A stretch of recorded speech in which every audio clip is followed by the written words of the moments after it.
Via Valen menceritakan kehamilan pertama yang berujung keguguran. Perempuan kelahiran 1 Oktober 1991 ini akhirnya mengikhlaskan janin yang dikandungnya meninggal dunia.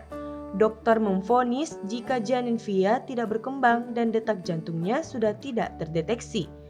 Ketika itu, tim medis meminta Via Valen mengikhlaskan janin senyap ini, namun tak mau. Meski demikian, Via bersikukuh untuk menjaga janinnya sambil berharap ada keajaiban bayinya suatu saat akan kembali berkembang.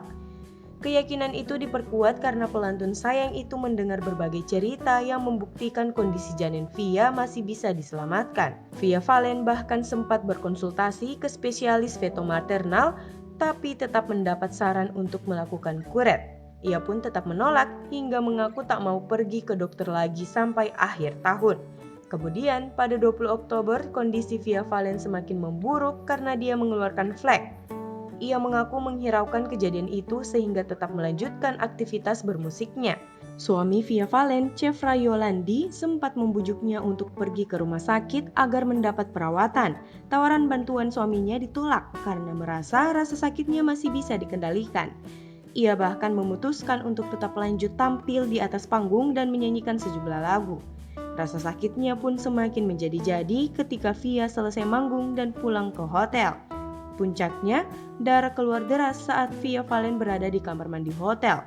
Hal tersebut terjadi 2 kali hingga membuat Via begitu lemas, bahkan terasa akan pingsan. Cefra yang sudah berulang kali membujuk Via agar mau dirawat akhirnya menghubungi pihak rumah sakit dan ambulans untuk dijemput. Via Valen akhirnya mendapat perawatan dari rumah sakit lantaran kondisi tubuhnya semakin memburuk.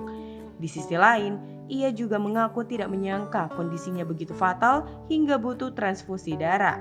Proses kuret itu dimulai setelah kondisi Via Valen stabil hingga akhirnya janin tersebut benar-benar keluar dari rahim Via pada Jumat 21 Oktober pagi.